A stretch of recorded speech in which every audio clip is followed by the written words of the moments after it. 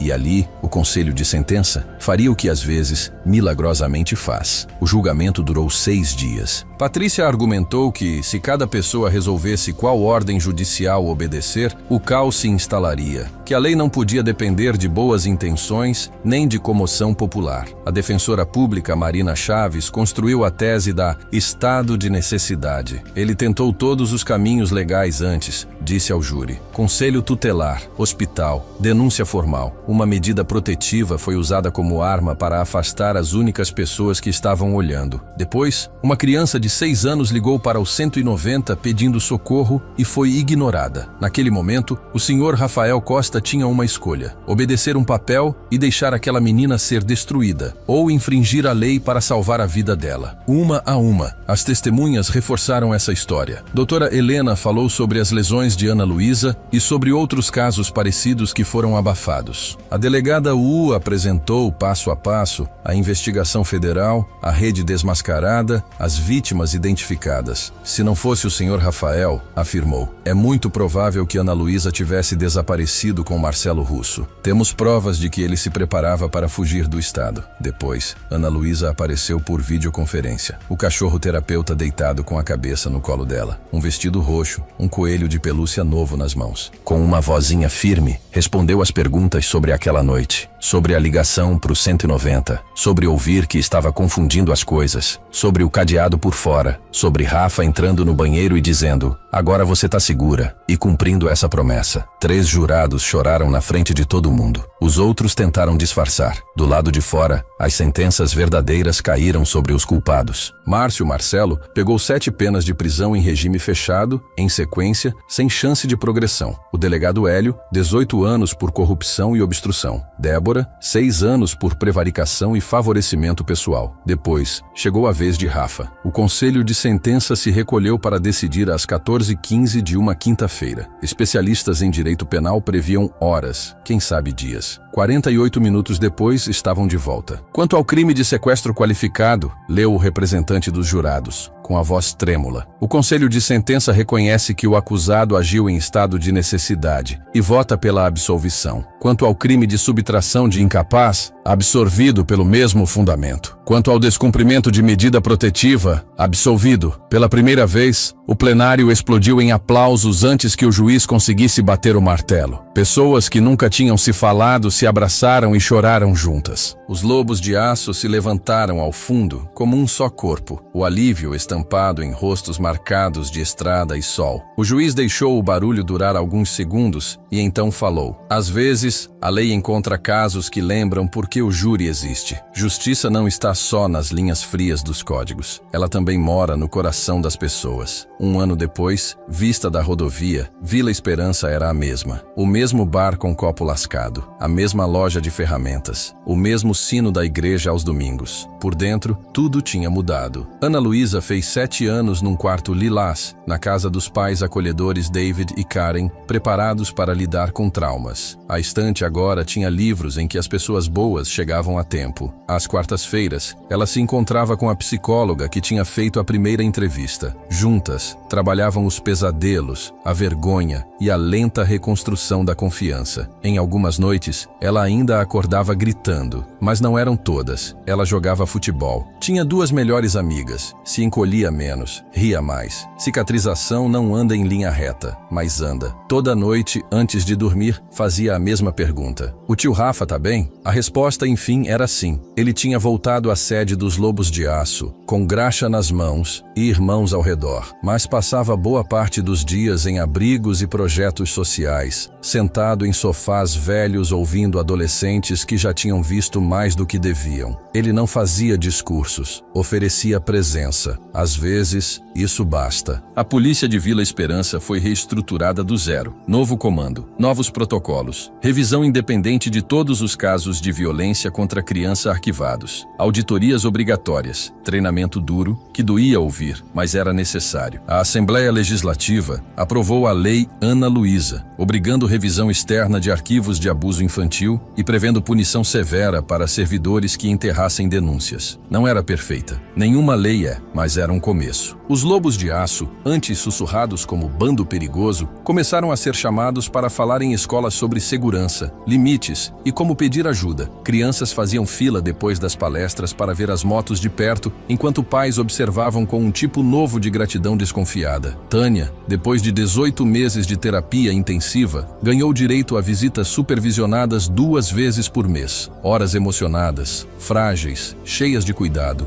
O perdão de Ana Luísa veio em ondas, indo e voltando. A confiança se reconstruiu devagar, como cicatriz, torta, imperfeita, mas firme. Talvez nunca mais morassem juntas. Talvez um dia conseguissem sentar frente a frente num balcão de lanchonete e conversar como 2 pessoas que atravessaram a mesma tempestade e sobreviveram. Numa tarde quente de agosto, um envelope chegou na caixa de correio da sede dos Lobos de Aço. Dentro, um desenho de giz de cera, uma moto, um homem de barba, uma menininha segurando um coelho de pelúcia ao lado dele. Embaixo, com letras grandes, cuidadosas: obrigada por ter sido corajoso. Com carinho, Ana Luísa. Rafa pregou o desenho na parede, ao lado da primeira ata de fundação do Motoclube Lobos de Aço, de 1987. Todo homem que passava por ali sabia exatamente o que aquilo significava. Às vezes, os monstros usam farda. Às vezes, os anjos usam couro e capacete. Às vezes, as pessoas que a cidade mais teme são as únicas que se recusam a desviar o olhar. A história de Ana Luísa nunca deveria ter dependido de motociclistas fora do padrão para salvá-la. O sistema é que deveria tê-la protegido. Os adultos é que deveriam ter acreditado nela. As leis é que deveriam ter funcionado sem precisar ser empurradas ao limite. Mas até o dia em que esses sistemas deixarem de falhar, a gente vive num mundo que ainda precisa de gente comum disposta a quebrar o silêncio e, quando necessário, enfrentar regras injustas para proteger uma criança. Você não precisa de moto, colete ou tribunal para ser esse tipo de pessoa. Você precisa ouvir, acreditar e agir quando todo mundo resolve virar